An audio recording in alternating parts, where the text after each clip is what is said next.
mysticism of the message of the infinite way. And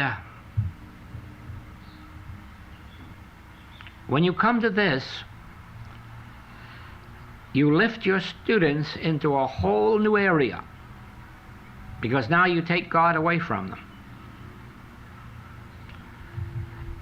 Because there is really no God in that sense.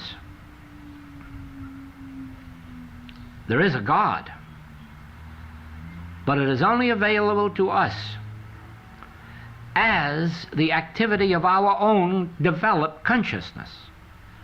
Therefore, no one of us is capable of any more God power than the degree of our evolved consciousness.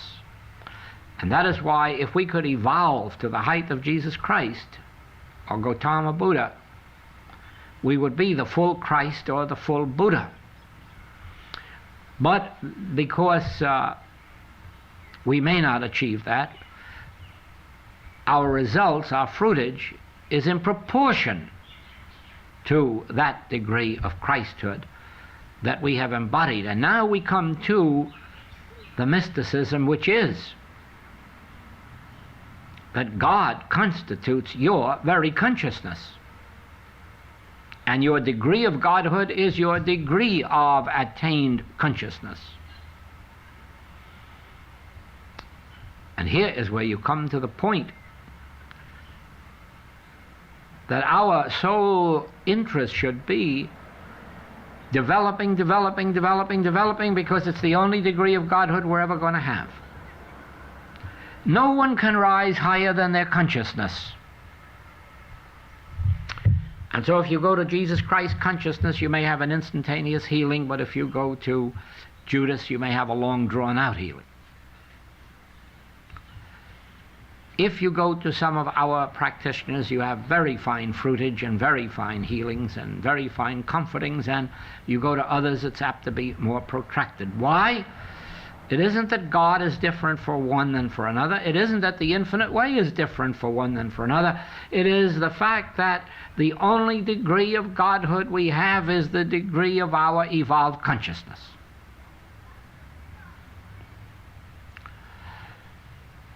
That is why in Buddhism you have many Buddhas,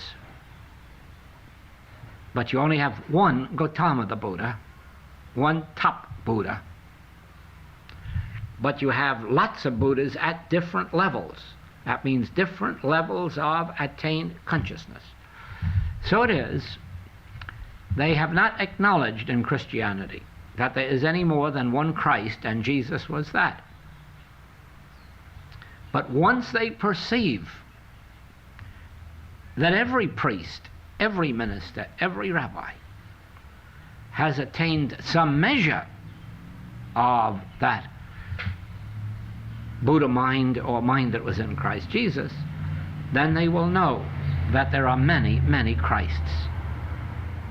Perhaps only one who has attained the level of Jesus, but many, many Christs. And it is only the proportion of our Christhood that we are showing forth to the world and that we carry with us as our next experience. Always remember this. Everything else you leave behind. All your diplomas, all your titles to real estate, all your stocks and bonds, all your books, everything you leave behind. What will you take with you? Only your consciousness of truth. Therefore, lay up treasures in heaven. Lay up spiritual treasures, because they not only determine the amount of harmony you will have next year, but they determine the amount of harmony you will have in your experience after you leave here. And if you should reincarnate, it will determine the degree of life, liberty, and the pursuit of happiness that you will have in your next life. Those who are born into countries already free have won that by some measure of advancement into their previous lives. Those who have been born into a free religion or freeness of religion have earned that by their spiritual development in their previous lives. All the others are born into some measure of the same slavery and some measure of the same ignorance that they delighted in before, and that they thought was so unimportant to overcome or get out of. Thank you.